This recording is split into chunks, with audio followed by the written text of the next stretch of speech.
What's going on, guys? It's your boy Luke here for our round 3 Showdown picks here for the RBC Heritage. Today actually was a really solid day for Showdown. Ended up having a lot of the top tier plays in our player pool. And of course, you're going to have some misses. I can see Nick Mars down there isn't happy about Tom Hoagie and Matt Fitzpatrick. Neither am I. I had them in my 4-round stuff. But we ended up having a lot of the top tier plays. So not going to go ahead and wait at all. Let's go ahead and hop right on into it. First off, with the review of today's slate. So I have this sorted by the score today. Just to get an idea of some of the ceiling performances that we had. Patrick Cantlay was a ceiling performance. Same thing with EVR, Damon, Cameron Chingale.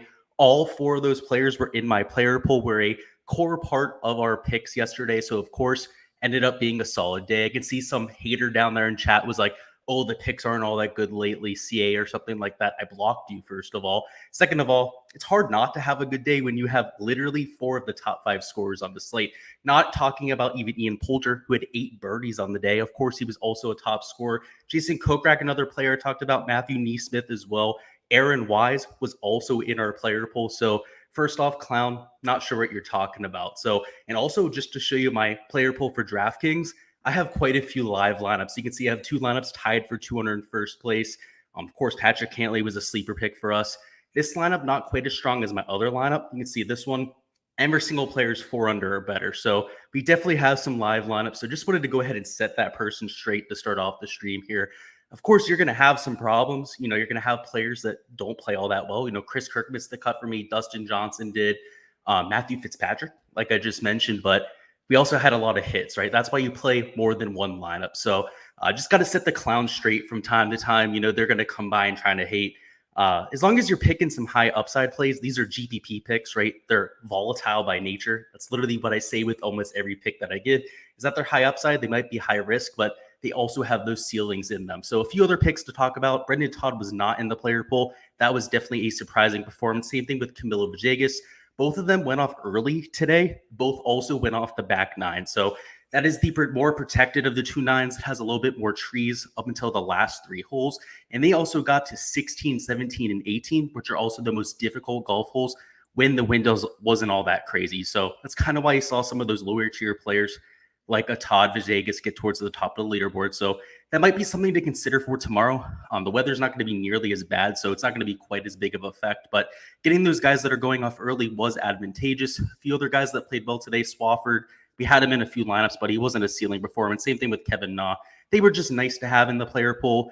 Let's sort this by the worst performances. So, of course, let's look at some of the duds from today.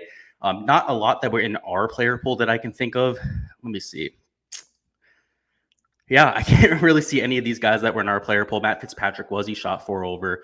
Going down a little bit farther, Denny McCarthy he shot 4 over par, but luckily still ended up making the cut for us. That was the big thing for 4-round stuff because he had such a good first day. And yeah, towards the bottom of the board, that was really about it, right? We actually had a pretty good day for Showdown. In terms of ROI, I made about 2.5x my entries. So I'm not going to complain about that. We didn't end up taking down anything, but surely at least had some of the picks right. Let's talk about the scoring average, which today was, of course, a lot harder than I even thought it was going to be. I thought it was going to be closer to even par, maybe over par if it got a little bit difficult, but it played 1.5 strokes over par. In fact, this was one of the hardest rounds that we've had here at the RBC Heritage. It was an outlier of all outliers. Of course, the wind gusts were in that 25 to 35 mile an hour range for the entire day as wind finder expected, but I just didn't think it was going to impact them all that much, right? On day 1, it was still in that 15 to 20 mile an hour range. But I guess I underestimated the effect of it going up an extra 10 to 15. So the scoring average was higher than we expected. But fortunately for us here on Saturday, the weather's getting back to being normal. We have relatively low sustained winds, right? They're single digits for most of the day. They're going to peak right around 3 to 4 p.m. They're going to get upwards of 9 to 10 miles an hour sustained, but that is nothing compared to the first 2 days. And in terms of wind gusts, you're not looking at anything higher than 10 to 14 miles an hour for the entire day. So that's minimal, if anything, really compared to the first 2 days. I'm expecting beautiful conditions. So on day 1, the scoring average was right around 0.6 under par. I would expect that to improve because a lot of the amateurs, people that weren't in form ended up getting cut. And we have better weather here for Saturday than we had for Thursday. Now, I know there's going to be harder pin locations, but considering the weather will be better, and also considering that we'll have a higher level of player in the field. A lot of those lower tier performances have already been cut out. The scoring average should be closer to 1 under par. So it should be a huge difference from round 2 to round 3 in terms of the conditions. The only way it maybe goes to just maybe 0.6 or 0.7 under par is if the pin locations are extremely difficult. If they make number 2 really difficult, it played to nearly 0.7 shots under par today. That would really sway the scoring average. But also if they make the greens really firm and fast, right? If they double press them out there, if they get the machines, they really cut them low, something like that. They could also make it a little bit more difficult. But considering that we had a scoring average of 1.5 shots over par today, I don't think they're going to do that, right? They're not going to go out of their way to make this golf tournament as difficult as humanly possible because there's not really any incentive for them to go ahead and do so. Let's go ahead and catch up on our chat here before we hop into the projections. Let's see. Pro Reactor says Kirk on number 18. Yeah, I know he missed the cut, dude. It's not like a guy at even par was really going to matter, though, right? You're playing 150 lineups. Let's say he makes the cut over the weekend, ends up like 3-4 under par. That top 25 is not going to win you GPP. So Kevin Kisner did the same thing. He also bogeyed number 18.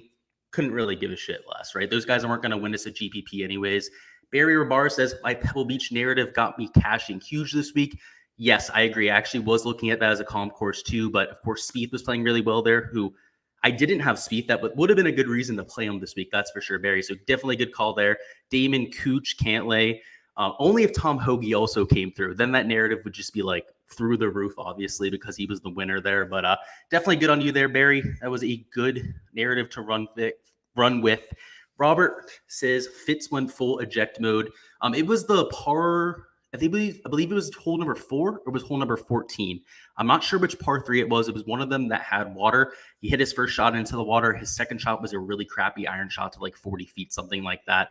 And then he 3-putted. So he was just completely checked out after that first iron shot. And yeah, he went full eject mode. He had no chance at that. Catch Me If You Can says, hope Fitzpatrick's rental car had 4 flats. That'd be funny. He gets stuck there in Hilton Head. I mean, there's worse places to get stuck. But yeah, at least he was 20% owned. I had 40% in my player pool, so it definitely wasn't ideal. But I still ended up with 27 6 of 6 lineups. So it wasn't the end-all be-all. We still ended up getting by. At least 20% of the field went down with me, right? And out of 100,000 entries, that's 19,000 entries. So, if I'm going to go down, at least 18,000 other entries ended up going down too. So I'm not going to sweat that, right? That's if guys are chalk and they end up missing the cut, unless you lock them, which God help you, if you lock somebody like a Matthew Fitzpatrick in your lineups, you should at least be okay, right? Whereas if somebody that's 1% owned ends up winning the golf tournament and you don't have them, then it's a much bigger problem. Let's hop into the player pool, though. Let's talk about here for round 3. So at the top of the board, a lot of the guys made the cut, right? There was, Dustin Johnson missed the cut. Not very many guys in this 9K range did. So we have a ton of options. So even though it is a showdown slate, you can see some of the ownership numbers are a little bit more flat than we'd have on most slates. Of course, it's not round 4 showdown, so we don't have the placement points. So people are a little bit more willing to spread around their ownership. But also just a lot of talented players to choose from. So, of course, Patrick Cantlay should be the most chalky because of his position on the leaderboard. It's not like I don't like him here for the 3rd round, but we're looking for that ceiling performance, right? Much like we were talking about for round 2. That's why I targeted some of the guys that were playing in the afternoon. A lot of people love targeting the morning wave. Even with the weather report, a ton of people attacked the morning. I saw another really popular live stream. I'm not going to call them out, just calling to play people in the morning. And they didn't bring up a weather report, and they hardly even talked about the actual weather report for tomorrow. That matters, right? Yesterday, there wasn't really a bias between morning and afternoon. You had scores across the board that were solid. Guys like Brendan Todd and Vegas that went off really early in the morning had an advantage. But if you weren't teeing off at like 8:30 a.m., you really weren't getting anything to take advantage of. The wind came in really early, right around 9:30 a.m. So just understand that, some of these plays in here, they're going to be fades because of when they're playing, right? Guys like Shane Lowry, Patrick Cantlay that are towards the lead, they're going to be chalky. They're going to be playing in more difficult conditions when it's firmer and faster in the afternoon, right? So I'm willing to take shots on guys like a Colin Morikawa, Justin Thomas, but those will be teeing off towards 9:30, 10 a.m. It'll be a little bit softer. Of course, they're just as solid players as these guys down here. So in general, it's hard to back up a low round, right? That's just something we've seen over the years. Everyone talks about it, and in DFS, people don't act on that, right? If anything, when somebody shoots a really low round, people are even more likely to go ahead and play them. And in reality, that's not really something that is actionable or something that you should be acting on. So let's talk about the fades. Like I said, Shane Lowry and Cantlay. Same thing with Corey Connors. Corey Connors had a really solid ball striking day today. I believe shot 1 over par, but ended up making 4 or 5 birdies. The hole-in-one, of course, was highly publicized. He's a player that people love putting into their lineups. I would just rather spin down a little bit further for guys that are going to be lower owned, right? Guys like a Joaquin Niemann, I have projected for lower ownership, even though he's in a higher position, right? He's at 5 under par, right? He's up there in 7th place. I have him projected for 7% less ownership than Corey Connors. And if that's going to be the case, he's also $400 less expensive. I'm going to make that pivot 100% of the time. So that's why I'm off of Corey Connors and on to somebody like a Joaquin Niemann tomorrow with relatively benign conditions, right? I'm not going to say 10-mile-an-hour wind gusts is like you're playing in a dome or anything like that. Guys with like Joaquin Niemann that are extremely aggressive should be able to take advantage. Same thing with Sungjae Im. Of course, he's a prolific birdie maker, made the most birdies of anyone on tour last year. Daniel Berger, also an aggressive player I'm willing to go to. Same thing with Webb Simpson. He had a rough day today in the wind. The wind was not treating him all that nicely. At $8,800, he could certainly turn it around. He has a high ball flight, so I definitely think that might have caused some of the issues today. Usually he can handle it, though, right? We've seen him in the past have success in the wind, so it was a little bit disappointing to see the round that he had today, but I definitely have faith that he can turn it around. This is his happy place. Terrell Hatton had a rough day today, but perhaps he turns it around, right? I'm always willing to go back to these guys because golf's a volatile sport. From round to round, you're going to have bad performances. And that's why we play more than one lineup, right? If guys like Hatton, guys like Webb Simpson don't turn it around here in round 3, so be it, right? That's why we're playing multiple of them in a lineup. They have the upside that I'm looking for, though. Of course, if he catches a hot putter, somebody like Webb or even a Terrell Hatton, they could very easily have the round of the day tomorrow, something like 6, 7 under par. So I think the risk is worth the reward in those circumstances. Jordan Spieth is going to be mega chalk tomorrow. This 21% might even be a little bit low, especially if you're playing in some of these larger field, 50K or 100K to first type of contests that have more casuals in them. Casuals love playing themselves some Jordan Spieth. It's why at the Masters, major championships, Players Championship, those type of events, he's 5 to even 10% higher owned than he should be. So, of course, coming in off that decent round, he's up there in the top 5. If we take a look at the last 12 or even 20 rounds as a sample size, he looks atrocious, right? That's why the Harbour Town fits as bad as it is. That's why his total model ranking is number 81 out of whatever it was, 132 players in this field. So the one round, of course, is encouraging. I'm a huge Jordan Spieth fan. I hope he continues that, right? I hope I'm wrong here. More than anyone else in the field, I hope I'm wrong on Jordan Spieth. But I don't think that the one round should make us just all jump on the Spieth bandwagon, right? It could very well have just been an outlier. He did that at the Valero Texas Open, if you remember. He hit a horrible first and second day, hardly made the cut. Day 3 shot like 4 or 5 over par. And then the last day shot 7 under. And then went to the Masters and missed the cut. So it's something that this guy does, right? He'll spike from round to round. We need to see him string together 2 or 3 of them before we can buy back in on the form. Alex Noren, he shot 1 under today, but made 4 birdies. So it wasn't the best day, wasn't the worst day. I at least like the course fit. I like some of the recent form. Again, he at least made the cut. He at least shot under par today. And given the conditions, that's a pretty solid round.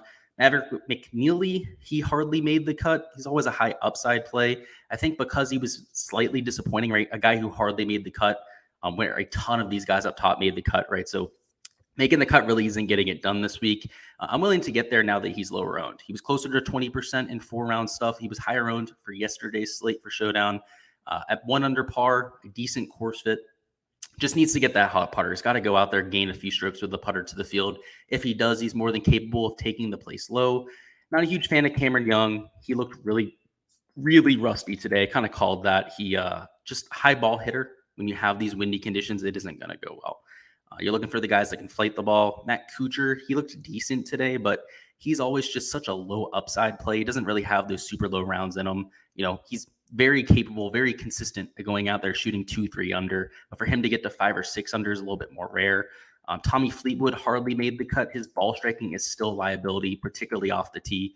And for Showdown, you're looking for guys that can set up a ton of opportunities. I'm not sure he can do so. I'm willing to jump on the Mito bandwagon. Of course, in Showdown, he's always a solid play because he has a pop putter. Of course, also a really good approach player.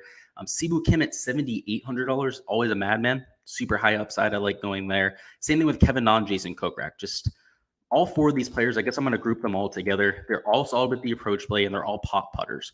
Particularly guys like a Siwoo Kim, particularly guys down here like a Jason Kokrak. When they get it rolling, they're going to gain 2 or 3 strokes to the field with the putter. And all have played pretty well to this point, right? 3, 4, 3, 5 under. All of them are up there in the top 25 at this point. All getting a little bit of ownership, which, even with Mito, right, he's almost 17% owned. But because we're taking a contrarian stance down low, you'll see some of the lower owned plays that I have down here. That's okay. We can probably get away with that. We'll just have to be a little bit cognizant when we're putting our lineups together to not be playing like 2 of them together, or 3 or 4 guys are going to be 15% owned or something like that. Brian Harmon at even par, he's been disappointing, but always primed for a bounce back, particularly as such a good course fit. Denny McCarthy shot 4 over. We already mentioned that, but he has a super hot putter. Very capable of turning it around. Stuart Sink, he's won here 3 times at this point of his career. He also has like 5 other top 5 finishes. Guy just loves this golf course. Dylan Fratelli and Adam Svensson, a couple high upside plays. Svensson for his ball striking. Dylan Fratelli because he can get a nuclear hot putter. We have Matthew Neesmith at $7,100. He played really good today. He's good at these coastal shorter tracks where you have to be a little bit more precise than long because he's not the longest player, right? Let's just call it for what it is. He hits it right around 300 yards off the tee. So when you can lean into the approach play, that's when you want to target at Neesmith. So hopefully he can go out there and replicate that performance. CT Pan at past winner here. Always somebody to take a look at. Very similar game to somebody as a Matthew Neesmith, more of a precision guy than a power guy, and can get that hot putter rolling as well. Sahith Theegala is always a high upside play. He's one of the most volatile players we'll find here on tour. The putting on POA is what we're looking for, and going to be low owned. I have him at 5.8% right now for somebody at 6.7K. Definitely like his upside. Cam Davis, I haven't been on at any point this week, but he's a high upside player. He hadn't played for a while. He kind of went and took a little bit of a break. I'm not sure why. When he was playing, he was missing cuts. So perhaps he was just trying to fix something, but made the cut this week, which is a huge step forward for him. I mean, just remember last year when he won the Rocket Mortgage Classic, first off, hit the outright with him. So that was a nice week, especially at 150 to 1. But just a high upside player, right? At one point, this guy was finishing top 10 almost every single event. The ball striking was insane. He was gaining over 3 strokes off the tee in pretty much every event. When he gained on approach is when he almost won these things. So if he can get back to that, even for just a 1-round sample size, could post something really low. So just a really risky play. Just definitely want to make that apparent with a Cam Davis. He's probably the most risky play here in the slate, but certainly somebody who has the upside that we're looking for. We'll catch up on chat, see if there's any questions down here. Nick says, Fitz on 14, he tripled, so it was 14, not hole number 4. Makes sense. Hole number 14 is like 200 yards, got the water on the right. It's a real tough hole. And Catch Me If You Can says, I'm basing my picks tomorrow on player horoscopes. My combinations recently have sucked ass. Interesting. So you're going to go with the astrology approach. Today I didn't take down a GPP, even though I had like all the optimal plays, because I couldn't get the right combination. So I feel you on that. Sometimes you'll have all the right plays. Even with 150 laps, I only played 20 yesterday. So, with 20 laps, you're only going to be able to cover so many combinations. Just, sometimes it's annoying, right? You got to get the right players together for it to matter. Today I ended up having 3 of my best plays in a lineup at best. It seemed like, if I was able to get to 4, maybe 5 of those optimal plays in the lineup, I was going to be able to take something down, but we didn't. Hopefully we can do so here, though. I think a good way to do that, I think it's a good time to stop and talk about some strategy here, is you want to try and condense your player pool up top, right, and take shots down low. So when you're taking shots down low, usually what I do is, this is for hand building, by the way. So this is not for building lineups in an optimizer or something like that. If you're hand building, I'll import the last lineup that I built and then just change out one of the value guys, right? So I'll try and condense my player pool up top as much as humanly possible. So if I hit on that core, let's say 2, 3, maybe even 4 players in the 8K plus range, just kind of swap out 1 or 2 guys down low, I can make 4 to 5 lineups with that same core of 3 to 4 players, or 2 to 3 players, however you want to do it. And do that, let's say 4 or 5 times for my set of 20 laps. Or if you're making 50 lineups, so on and so forth. to try and cover as many of those combinations as possible. Because if you're just, building them by hand, at random, right? Not really doing that thing where you're importing the last lineup and only changing one player. You're going to be a little bit more spread out than you'd want to, right? So even if you end up playing a lot of the quote unquote optimal plays, you might not have enough I guess it's combinations to take advantage of it. So just that's what I do when I'm only building like 20 lineups by hand. Is I use that type of approach so I can condense my ownership as much as humanly possible. Tomorrow I'm going to be trying to play somewhere in the range of like 35 to 40 lineups. I'm going to be entering the main GPP and probably building them with an optimizer. So it's not going to apply to me tomorrow, but if you're doing that by hand, that's how I would do that. Moving on a little bit further, Doc Redman's a high upside play. He played decent today, shot 1 under par. Same thing on day one, so he's playing some good golf. Just hasn't posted that ceiling performance. Perhaps he does it here for Saturday. Pat Perez, same story, 1 under par, just very unassuming to this point of the week. Could very well go out there and have a solid round 3 and has the pop putter we're looking for. Luke Donald is one of my highest projected plays on the slate when it comes to points per dollar. Today was hitting everything to 10 feet. Going into the week, the numbers loved him, right? That's why he was a borderline core pick for us. I talked about him in the value picks video. He was super cheap, and he's proven us right? He's going out there. He's hitting the ball beautifully. The off the tee stuff isn't mattering because he's at least long enough to reach every single green here, and is reaching these par 5s into. Ended up hitting, I believe it was hole number 2, and hit it to 10 feet and missed his eagle putt, right? Of course, has a 10-footer for eagle and ends up missing it. But for him to be hitting these par 5s and setting up eagle looks, it's the only golf course on tour he can really do that, right? So we have to take advantage of Luke Donald while we can. Because if you guys are late, if this is the first time that you're seeing the Luke Donald metrics, just have to show you because it's ridiculous. He's gaining over 3/4 of each stroke per round with the approach play. And that's like with mostly missed cuts on his record, right? It's not like he's going out there with a huge sample size. And if you take a look at the last 50 measured rounds, so you back it up a little bit, he's getting close to a stroke per round. It gets even better. So the guy's just been absurdly good with the iron play. So somebody I definitely think has some upside here. Same thing with Wyndham Clark. He's more of a putting specialist, right? So gonna get you to that ceiling with his putter, not necessarily so much with the iron play. So perhaps he can do something. Tyler Duncan, I love the price at $6,300, much cheaper than he should be. The last guy I want to talk about is Jim Herman. Now, Jim Herman is usually either really good or really bad. And to this point of the week, he's been just about average. He shot, I believe, -2 on day one, even par today, or was even par day one, -2 today. I'm not sure which direction that went, but in either circumstance, no ceiling performances, which for him is very rare. He's typically going out there shooting 4 or 5 under par or shooting 5 or 6 over par. He even shoots 80 from time to time. He does it a lot more than most golfers here on tour. So for him to, kind of sneakily be getting along gives me a lot to be excited about. I mean, if he can go out there tomorrow and just sharpen it up a little bit, maybe he has that ceiling performance we're looking for. So he's only $6,100. He's 0.4% owned. I'm going to put him in maybe 1 or 2 of my 20 lineups, or if I end up playing the 35 to 40, 3 or 4 of the lineups that I end up having and running with him that way, because that would be more than enough leverage to the field. And he certainly has the upside with the putter to get there. And much like a Luke Donald, right? This is a short golf course where he can get away with not being long off the tee. He can get away with it here. He can get away with it at the Sony Open, at Wildlight Country Club. He can get away with it at Sedgefield Country Club. That's for the Wyndham Championship. In here, that's about it. So there's 3, maybe even 4 golf courses on tour. RSM Classic comes to mind as perhaps another track you can get away with it at. So I'm going to target him when we can. Let's see if there's any questions down chat. There's not. So let's go ahead and start talking about strategy. We'll head over to Draftkings and make a few lineups together. So give me 1 second while I can bring up the contest.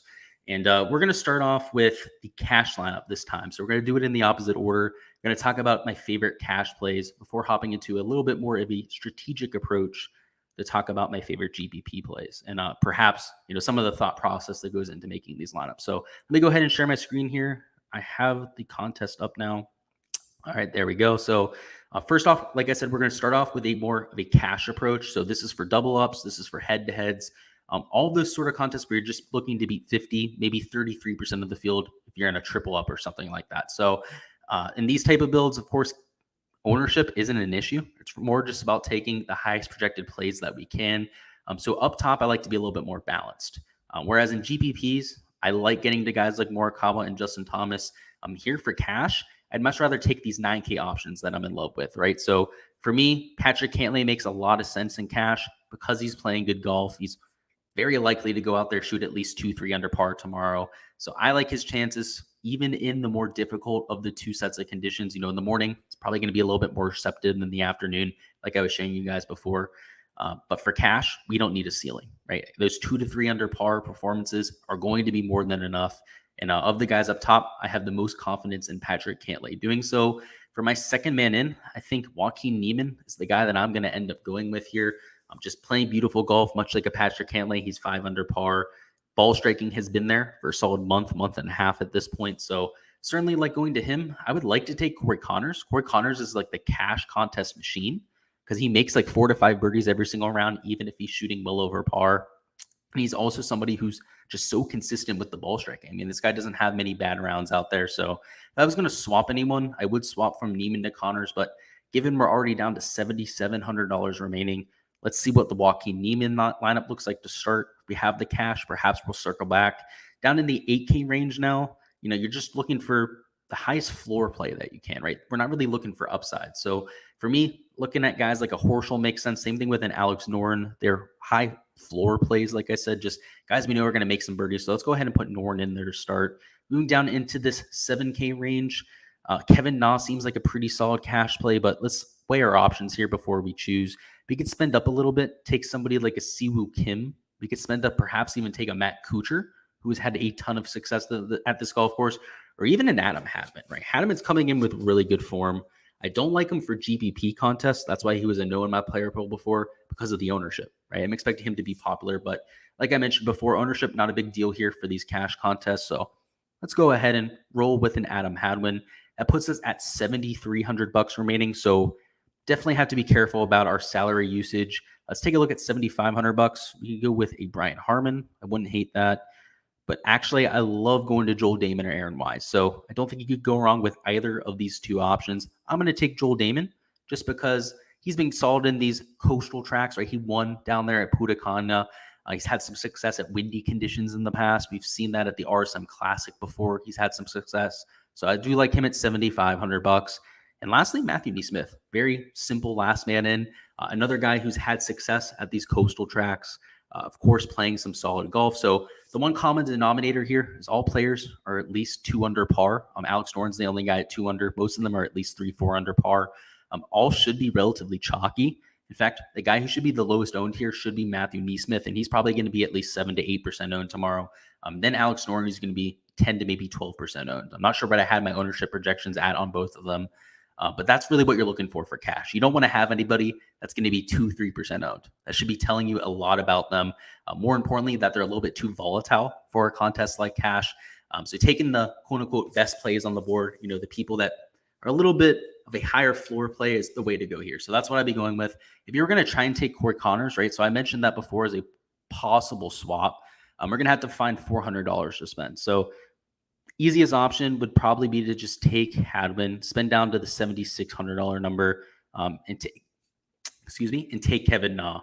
By doing so, you're able to get, quote unquote, more consistent play up top. I still like Joaquin Niemann, so I don't think you have to do this. But if you don't like Adam Hadwin a whole ton, right, then maybe do this, right? So Kevin Na would be the swap that you could go to there. But either of those lineups for cash, I would be more than okay with going to tomorrow. Now, if you wanted to spend up for somebody like a JT or a Morikawa, the issue with that cash lineup before would just be you have to spend it in the 6K range, right? You're going to have to go to like $6,700, $6,800, which there are plays down there I'm okay with. So just to point a few out if you're looking to do so. Luke Donald at $6,400. You could even go to, I consider going to Thigala. He's $6,700. It's $6,900. Lucas Glover, he can make sense in that type of build. But you definitely have to spend down a bit. So there's a little bit of opportunity cost there involved if you're looking to do that route in cash. Now let's talk about GPPs. So let's do 2 lineups for GPPs. Let's do a large field contest. So assuming it's for the 100K to first contest type of thing, the one that I'll be in for tomorrow. And then let's do a lineup that's for a single entry. Let's say maybe a higher dollar contest, $25, $33 dog leg, or maybe even the $100 single entries or something like that. We'll talk about that type of lineup to wrap it all up. So first off, with the large field GPP lineup, we're going to have to get leverage, right? We're going to have to make sure we're taking a look at ownership. We're going to have to make sure that we're looking at just lineup construction in general, right? Because even if we're taking guys that are relatively low owned, but the lineup construction that we're going after is going to be the chalk lineup construction, might be duplicated. So let's go ahead and keep all that in mind. Looks like there was a question. Don says, why not take Cantlay? Pretty sure I did in that lineup, right? Actually, no, I didn't. I'm pretty sure I had him in that lineup, right? 99% sure I had him in the cash lineup. In GPP lineups, we'll talk about him. I'm not going to be taking him in GPPs because he's going to be super highly owned. And when you're in first place of a golf tournament, there's a little bit of a difference in mindset. So perhaps I should have expanded on this a little bit further. When you're ahead by 2 strokes in a golf tournament, you don't have that same incentive to go out there, shoot 7, 8 under par. And because the conditions are going to be super easy, super benign, the wind is going to be even lower than what we had on Thursday, where Cameron Young took it to 8 under par. You're going to see some ceiling performances, right? Guys like a Justin Thomas or Colin Morikawa, they might take this place really, really low. So for cash, that's why I had him in the cash lineup. I think he's very, very capable of shooting 3, 4 under par tomorrow. But I do question his ability to maybe have the foot on the gas, right? To keep that gas pedal down, to keep the aggressive nature there because of his position on the leaderboard. So that's the short answer to that question there. I'm not sure if he's going to be aggressive enough. Barry says Morikawa and Nora in round 3 tomorrow. Definitely agree with you for sure. There's a good chance they're going to be in this GPP lineup, especially for the single entry that I build. And Nick Mars says Poulter ? I liked him today. He was a little bit inconsistent. I think because of how many birdies he made, because he was at the top of the Showdown leaderboard, he's just going to be a little bit chalkier than he should be, right? People love the scoreboard chase. They'll just look at the scores from yesterday and try to play all of those plays. That's another reason I don't like Cantlay for GPP contests is, everyone's going to see his ending of 4 straight birdies, be like, oh, I got to play him tomorrow, right? So he might even be 40% owned for all we know, depending on what contest you're in. So that's the main reasoning there. And like I said before, it's hard to back up those rounds as well. Usually if you shoot 5 or 6 under par one day, you're not getting to 5 or 6 the next day. It's going to be something in that 2 to 3 range, which is still solid, right? You're still gaining on the field. It's really hard to have 2 ceilings in a row, though. That's why it's a ceiling performance, right? That's why it's a top 5 percentile type of thing. Let's talk about the GPP build. So going to be a little bit more aggressive up top. So we're going to put Morikawa in here. So he is my favorite play up top in terms of a spend up. For our second man in, I'm going to take Daniel Berger. So both guys that are 1, 2 under par respectively, haven't really done all that much to this point, but they're teeing off in the morning. They're going to be super low owned. So that means we could be a little bit more chalky with the rest of our lineup, right? So we can take guys like Mito Pereira that are going to be 17, maybe even 20% owned on the slate. I definitely like his upside here. We could even take a guy like Joel Damon if we wanted to. We could go to Cameron Tringale, right? But, I'm not going to put Tringale in this type of lineup because we took those 2 low-owned plays up top. So in terms of trying to pay attention to ownership now, we probably don't even have to worry about it. So just going to take the plays that I like the best here. Love Alex Noren at $8,300. That puts us at 73.5 left. So let's look at taking somebody at 74, maybe $7,300 to round out this lineup. At 74, we have Denny McCarthy. I'm looking for a bounce back from him, so I do like him there. And at 72, 73, Svensson could make sense. I do like Svensson for tomorrow. He had a quote-unquote disappointing round today, but he's still 3 under par. We can go to EVR, but he's also going to be a little bit chalky. But, we can take some chalk if we need to. Let's put Svensson in here. He's at $7,300. He's the only guy at $7,300, which does worry me. When you have somebody that's on an island in terms of pricing, you can see, $7,500, there's, 4 or 5 of them there. At $7,200, there's another 4 or 5 players. At $7,400, there's at least 2 players here on the board, but he's the only guy on the board at $7,300. That means when you have $7,300 remaining, right, in the same situation that I'm in right here, everyone's going to click Adam Svensson. So this is one of those lineup construction things I was talking about before, right? Where if you're stuck on a certain price range, everyone's going to be funneled to the same player. So if I was chalky with the rest of my spots, I would certainly not want to take Adam Svensson, right? I would 100% not want to take Svensson because you're almost guaranteeing yourself as a duplicate. But because we're taking low-end plays like Morikawa, Daniel Berger, even Denny McCarthy is going to be like 3-4% owned at the very most tomorrow. We can probably, and I say probably, get away with it because it still might be duped, but maybe once or twice, something like that. So it's not the end of the world. But just that's what I mean when I'm talking about lineup construction, right? That exact type of scenario is what can funnel a lot of people into the same lineup. So I would go with that for a large field GPP. Let's talk about the smaller field now, more of a single entry type of mindset. And in these contests, I'm a little bit less worried about ownership, but I'm also aware that the chalk is going to get even more chalky. So if there's a piece of chalk that you don't think you can miss out on, maybe like a Patrick Cantlay, you might want to try and play him in one of these single entries. So let's actually go ahead and do that, show you what this lineup will look like. Let's say you really think Patrick Cantlay is going to shoot at least 4 under par tomorrow, right? Which might not be a ceiling performance, but in a 200 to 500 entry contest, you might not need to have a ceiling from your guy up top, right? Especially if you're getting a ceiling performance from your 6 or 7K options. So let's assume that you really like Patrick Cantlay, right? I'm sure there's a lot of people out there that do. Let's go ahead and put him into this lineup. But the rest of our spots, we do want to be at least a little bit cognizant about ownership because Cantlay might be 40-45% owned in some of these single entry contests. So he's going to be super chalky, but let's assume you really want to take the chalk. Going to somebody like a Joaquin Niemann as a second man in makes a whole lot of sense. Again, I had him at right around 15% ownership, so rather than the 20 to 25% that a lot of the other people in this range are at. I like going to one of these guys in the 8K range that'll be low owned. I think Terrell Hatton really fits that bill. Rather than going to a Noren, who might be a little bit higher owned, same thing with a Billy Horschel or Jordan Spieth. Taking Terrell Hatton, who shot 3 over par today, or 2 over par today. Sorry about that. We can go to somebody who's going to be maybe even single digit owned, and he still has that upside, right? He had a really solid first round, shot 5 under par. So I like him there, $8,600. That puts us here in the middle of the 7K range, and maybe let's try and put Mito in here. I love Mito for this. Again, he's going to be relatively chalky. So as long as we're a little bit cognizant with our last 2 guys, we'll get away with it. I think Denny McCarthy makes sense, but we're not going to use him here in a second lineup out of these 3. We can go to $7,600, maybe even $7,700 if we want to. I'm more than willing to go down to that 6K range like I was talking about before. So if we're going to the top of the 7K range, we could even let's see what it looks like taking somebody. Oh, it's a little bit too aggressive. See what it looks trying to take somebody like a Siwoo Kim. Let's put Siwoo Kim in there at $7,800. At $6,600, there's a few guys I'm willing to go to. Pat Perez, Doc Redman, I talked about before. We can go to Luke Donald at $6,400. We don't need to leave salary on the board because this is a single entry or just a smaller field GPP in general. Let's go ahead and go with, really, you could just pick your choice here. Pat Perez and Doc Redman, very similar plays. Let's just put Pat Perez in there in terms of pedigree of players. So in this type of lineup, we still have the chalk, right? So this isn't a smaller field event.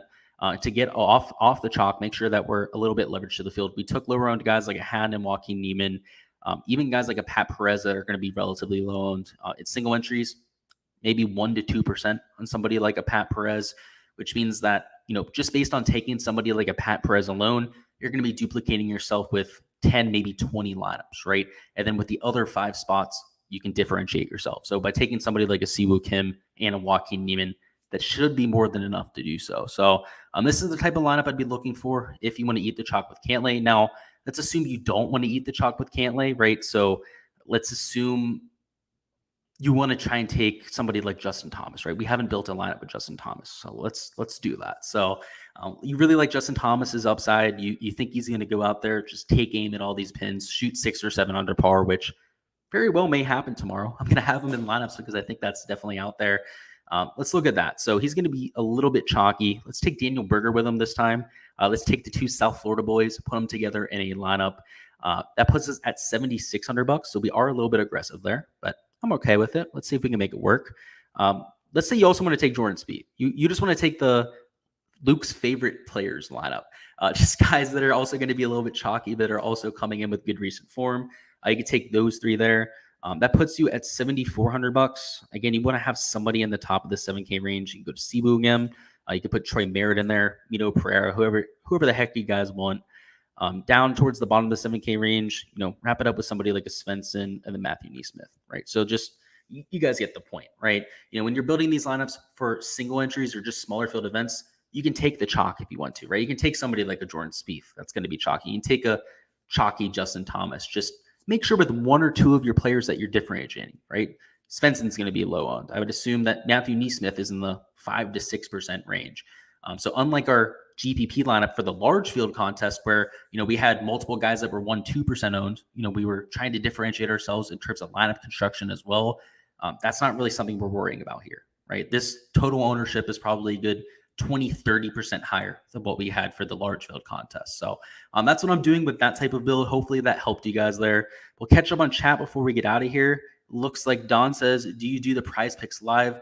I don't do it live. I may start to at some point, just not something I've gotten around to at this point. Usually I like to do my Showdown stream, kind of decompress a little bit, take a break, then hop into my prize pick stuff. But perhaps in the future, I'll start to do that. If that's something that you guys want me to do, by the way, just go ahead and let me know down in the comments. I'd love to hear from you. Of course, that way you can ask questions about the prize picks board. I can kind of talk through my thought process as well when I'm going and trying to make cards. So if that's something that you want to see, just go ahead and let me know. It's certainly something I can consider doing. But I appreciate you guys stopping by. Best of luck here for round 3. If you guys are entering any DFS lineups, placing any bets, any sort of that fun stuff, hopefully we can take something down in terms of our contest. I'll go back to some of my lineups, show you guys, I guess, some of the other lineups that I'll be sweating for this weekend, because I have a sneaking suspicion that we could take something down here. I have quite a few live bullets. So I'll share my screen here again, show you guys what I'm talking about. And if you guys have any lineups down in chat that you're sweating, go ahead and let me know as well. I'd love to hear about it. So we already looked at those 2 lineups up top. I showed you guys those before. In case you weren't here before, this is my highest potential lineup is what I'm going ahead and kind of calling it. Can't lay. Everyone's -4 or better.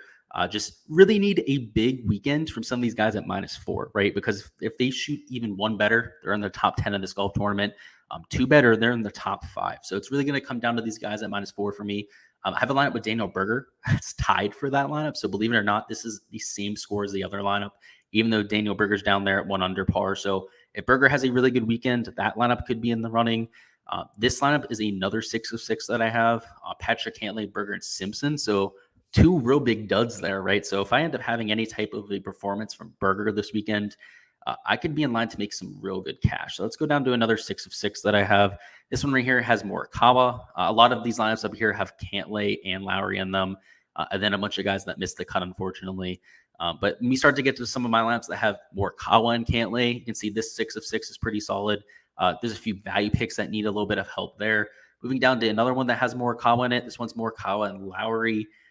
You can see there's some high upside lineups, right? This one actually, I didn't notice this one before, but if Morikawa has a really big weekend, this is a very similar lineup to the one that I have up here that has everyone at 4 under or better, right? The only difference, of course, is Morikawa to Cantlay. So hopefully we can take something down there. That'd be pretty awesome. There is a question down chat I'll cover before we get out of here. Thoughts on Streb?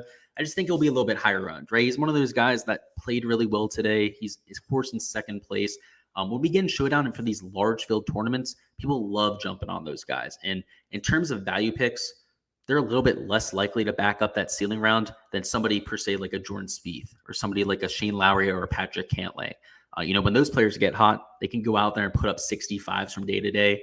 But Robert Streb, not so sold on that, right? He might go out there and struggle tomorrow. Very well could, since he's in the top 5. So that's what I'll say there, Star Lord. Again, best of luck, guys. Hopefully your lineups are doing well to this point. I'll see you guys next time.